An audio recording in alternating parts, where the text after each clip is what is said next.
Assalamualaikum warahmatullahi wabarakatuh. Perkenalkan, saya Raditya Dwi Pangestu dengan NIM 070111 282328 Di sini saya ingin memenuhi tugas akhir atau tugas UAS yang diberikan oleh Bapak Ar-Rahman Syafebri SIP MSI yang mengampu mata kuliah Sistem Hukum.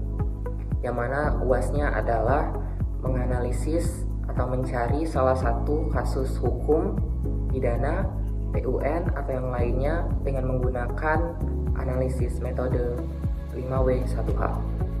Di sini saya mengambil salah satu kasus hukum pidana yang mana pernah viral pada tahun 2016 silam, yaitu kasus kopi sianida dari Jessica Kumala Wongso dan Wayan Mirna Salihin. Yang pertama adalah apa sih yang terjadi di dalam kasus ini? Pada awalnya, Jessica Kumala Wongso dituduh melakukan pembunuhan berencana terhadap rekannya sendiri, yaitu Wayan Mirna Salihin.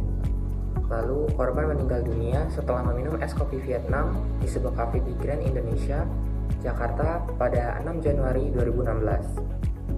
Dan ternyata terbukti bahwa kopi tersebut itu mengandung sianida. Yang kedua adalah siapa saja yang terlibat di dalam kasus ini. Yang pertama itu adalah pelaku Jessica Kumala Wongso sendiri, korbannya adalah Wayan Mirna Salihin, lalu terdapat beberapa saksi yaitu rekan mereka, Hani, serta pegawai kafe Oliver yang menjadi saksi peristiwa. Lalu terdapat beberapa ahli, yang mana ahli tersebut ahli toksiologi, forensik, serta hukum yang dihadirkan di persidangan. Lalu where and when, di mana dan kapan kasus ini terjadi? Kasus ini terjadi di sebuah kafe Oliver, Grand Indonesia, Jakarta Pusat.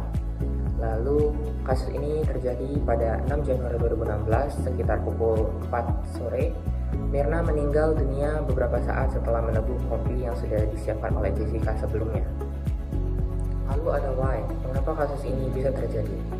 Motif pembunuhan ini menurut terdakwa sendiri yaitu Jessica adalah sebuah dendam pribadi terhadap Mirna.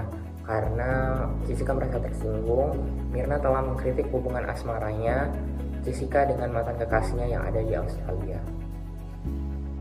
Lalu yang terakhir adalah how, bagaimana kasus ini bisa terjadi. Pada awalnya, Jessica tiba lebih awal di kafe, lalu memesan 3 gelas kopi, termasuk es kopi Vietnam yang dipesan untuk Mirna. CCTV menunjukkan Jessica menaruh sesuatu di meja kopi sebelum korban tiba. Setelah Mirna meminum kopi tersebut, ia mengalami sebuah kejang-kejang, lalu meninggal dunia di tempat. Hasil otopsi menunjukkan bahwa adanya sianida dalam kandungan kopi yang diminum Mirna.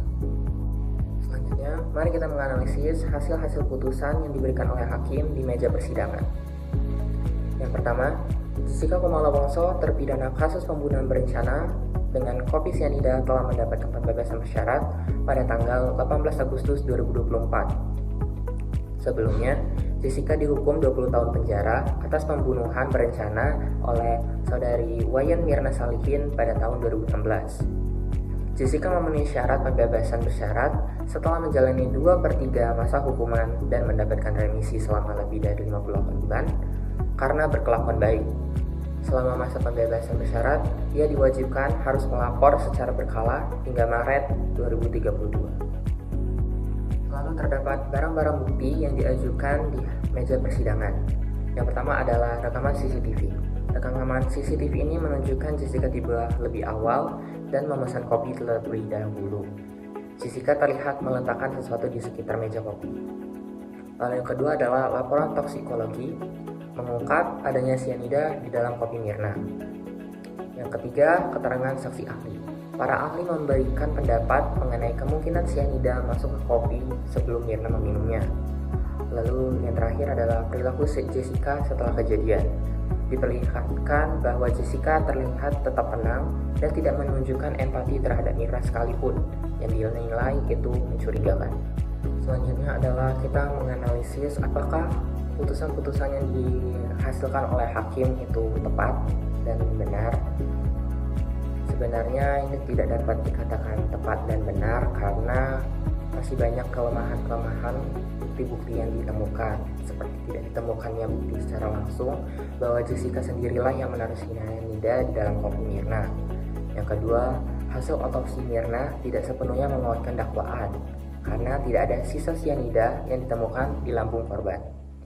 Lalu yang kedua, keputusan berdasarkan indikasi dan kesimpulan logis. Hakim mendasarkan keputusan pada kombinasi bukti terhadap rekaman CCTV, keterangan saksi ahli, serta perilaku Jessica. Namun, banyak pihak menilai bukti yang diajukan lebih bersifat circumstantial atau tidak langsung daripada beyond reasonable doubt atau tidak bisa diragukan kembali. Menurut pendapat pribadi saya sendiri, bukti-bukti yang diajukan lebih bersifat asumsi daripada bukti langsung. Karena hal ini membuka potensi keraguan terhadap putusan-putusan yang diberikan oleh terdakwa. Dalam kasus pidana, seharusnya bukti yang digunakan harus lebih kuat, lebih konkret, dan tidak dapat diragukan lagi. Lalu kesimpulan pribadi dari saya adalah meski Jessica akhirnya dinyatakan bersalah, putusan-putusan yang diberikan oleh hakim ini menuai kritik karena kurangnya bukti langsung dan banyaknya asumsi dalam proses pembuktian. Putusan hakim memiliki dasar hukum, tetapi idealnya kasus seperti ini membutuhkan pembuktian yang lebih kuat agar dapat benar-benar memenuhi prinsip tidak ada keraguan yang masuk akal atau beyond reasonable doubt.